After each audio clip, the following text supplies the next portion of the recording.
Oh my goodness. I have been waiting 24 weeks for this box to get here. Something's not right. That's better. Anyway, I am extremely hyped, as you can probably tell. So why don't we just start digging into it if the shirt hasn't already given it away?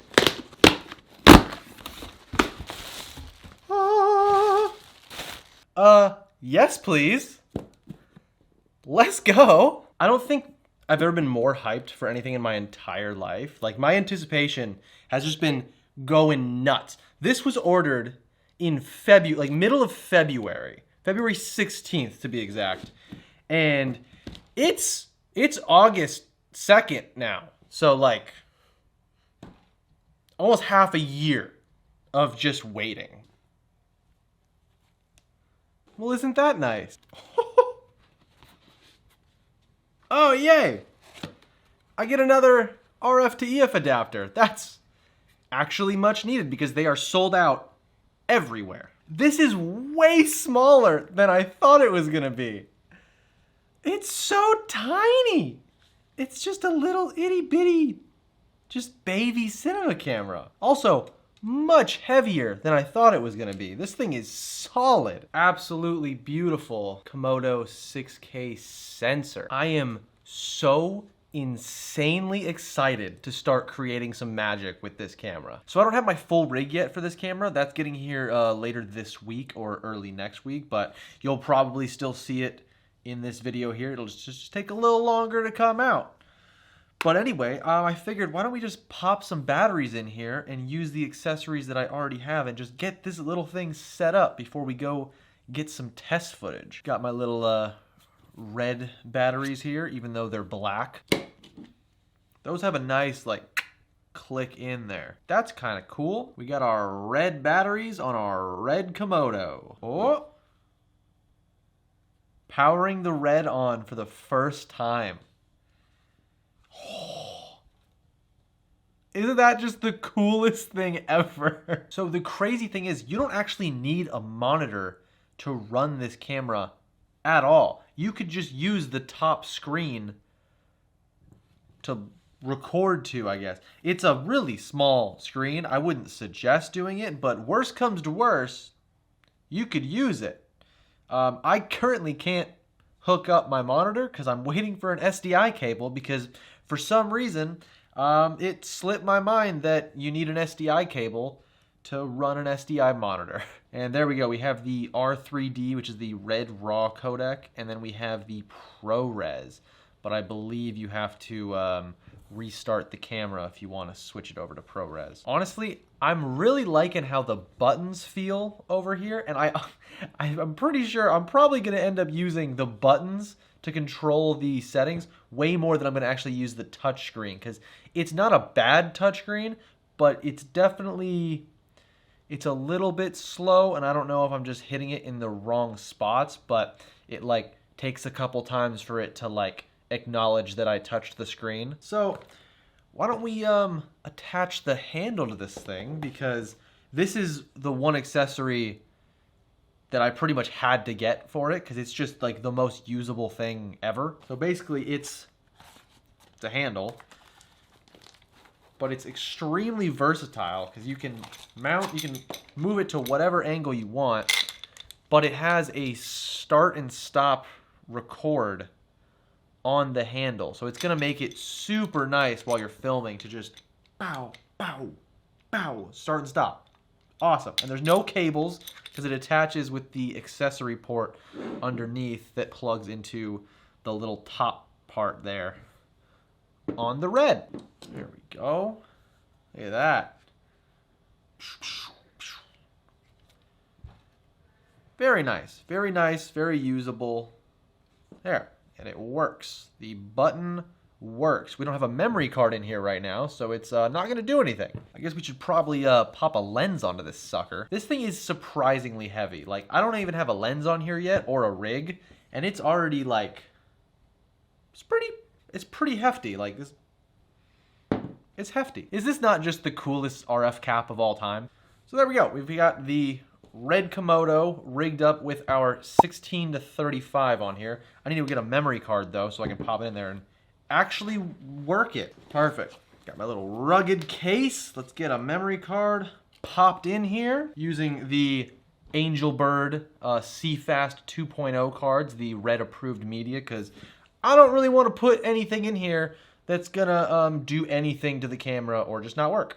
It's just, it gets me every time. That's just the coolest thing to see when you turn on a camera. I probably should black shade this camera because it's fresh out of the box, but we're just messing around with it right now anyway. And there we go. We can see our image finally. You can see my overhead setup right there. We can see our image on the little screen. This is the LCD screen on the top of here is really nice, I gotta say. It looks so clear. I know I was talking some trash about the screen at the top earlier, about not being able to use this to film, but honestly, if you wanted to run a really stripped down rig, I could honestly film with that. I'd probably get neck pains from looking straight down, but I could honestly film with that. It's really clear for how small it is. Why don't we try and attach the monitor to the top, even though we don't have a cable to pass through the information? I've had this monitor sitting in a box essentially since like March, and now we're gonna peel off the little plastic on the front. So pleasing. And basically there, apart from the cable that connects the two items, we have our little, our very handheld, easy to use RED Komodo rig. This is way heavier than I thought it was going to be. I'm very happy that I ordered like a cage for this with a top handle, because holding this around all day would be absolutely just a awful thing to do. Well, since we don't have the rest of the gear for this thing, I guess I'll see you when it all shows up. All right, as you can tell by the change of shirt, time has passed, and I've got most of the Komodo rig built. I'm just waiting on a couple more pieces, just a side handle and then a base plate and something else. But don't worry, a rig breakdown video will be coming soon. So let me know down in the comments if you want to see that sooner rather than later, because I'm very excited to explain my thought process essentially with how I built this. Real quick side note, did you know that like 92% of you are not subscribed? I see you liking the content. I see you commenting down there because I'm responding to them. Just hit that little red button and then you're subscribed. And then we can all just hang out together. It's gonna be great. We can grow the channel. We can get more people here. It's gonna be cool. We're just one big happy family. Anyway, I finally had a chance to take this thing out and actually get some footage with it. And oh my goodness, just my mind is so blown by the images that come out of this camera. When I got my R6, I thought that was a huge jump up from my EOS R that I had with its 10-bit color and other added features. And then when I got the Blackmagic, I thought that was insane, going up to 12-bit with 13 stops of dynamic range. But there is nothing that compares to the images you get out of this thing. Shooting 16-bit RAW with over 16 stops of dynamic range, like, it's almost hard to not expose this camera properly. Like, everything is just always exposed. It's genuinely hard to over or underexpose this footage. So when I was testing this thing, I was shooting 6K 17:9 on LQ, which is the lowest quality possible, so it has the most compression.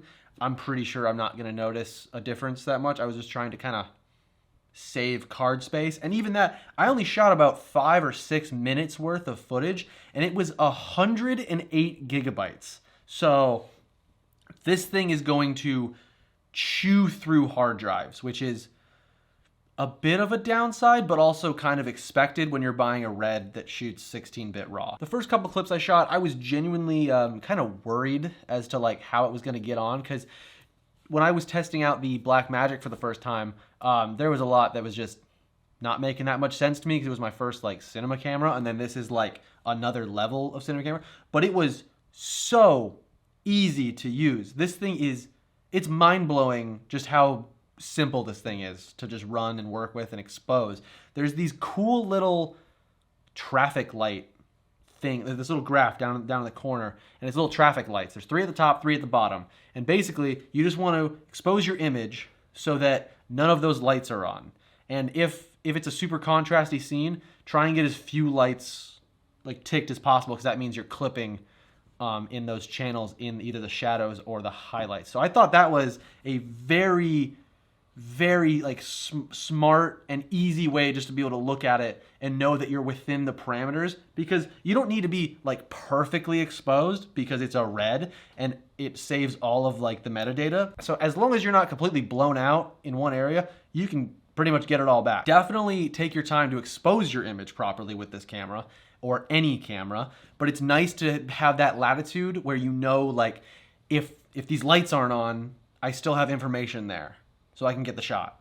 That makes sense? Everything that I pointed this camera out, I was pretty happy with like the results. And then when you take your time to like frame up a shot and get the lighting just right, it's mind-blowing from just the couple shots so far that I've gotten from this. I know it sounds like I'm just raving about this thing like nonstop, but from the first initial test that I've done, there is really not much that I don't like about this camera. Everything just works. I do wish that we got some higher frame rates in the 6K mode. In the 17:9 setting that I was shooting in, it only goes up to 40, which is not really, RED's not really limiting that. It's like, it's a limit of like the technology and the processor and the global shutter that they have in it. They could have had a lot higher frame rates if they had a rolling shutter, but that's part of why you buy the Komodo, is for the global shutter, which also, on the topic of global shutter, killer. Absolutely love the global shutter. When you're filming, you don't notice it at all. When you get into post and you're filming handheld and you drop a warp stabilizer on it, it looks like it was shot on a gimbal. It's insane. There's no wobble or warp or weird artifacts. It just stabilized. Done. It's crazy how good handheld footage stabilizes with a global shutter. I've seen videos of like how good it stabilizes, but I was like, there's no way that's actually real. It's real. Absolutely. 100% real. It looks like gimbal footage when you just throw on a warp stabilizer. It's mad. So after I was done filming those initial clips, I wanted to see how they worked on the computer. And just for reference, I have a 2020 M1 MacBook Pro, the 13-inch, so really good, but not like crazy powerful. So keep that in mind. And I gotta say, this 6K RED RAW footage edits smoother on my little laptop than my R6 footage does. I can play it at full resolution playback, RED RAW footage, and almost not drop a frame. One thing about dragging in clips though, this threw me for a loop and I had to do a little bit of Googling because this is my first RED camera. So I don't really know how the files work. So when I opened the clips that had the folder in it, I was very confused because inside that folder were just a bunch of other folders. And then inside that folder was like a WAV file and then like 3 R3D files, which made no sense to yours truly. I was like, why are there 3 clips for everything? Like, do I have to sync them all together and then sync the audio? Driving me nuts. But then I did a little bit of Google and a little research, and if you import your footage from the media browser, not just dragging them into Premiere, it reads them all as one clip, and then you import them from the media browser instead of just dragging them in, and then it works flawlessly. So that took a second to figure out, but I figured it out. So yeah, I don't have too much else to say. This is more of a unboxing and first impressions video. I still have to do a lot more testing with this Komodo here, but I am insanely happy with what is coming out of this camera so far. If you have any questions about the Komodo, leave them down in the comments. Would love to hear about them. And please consider liking and subscribing. It greatly helps this channel grow. And I will be back again soon to do a rig breakdown and plenty of other fun videos. So I'll catch you in the next one.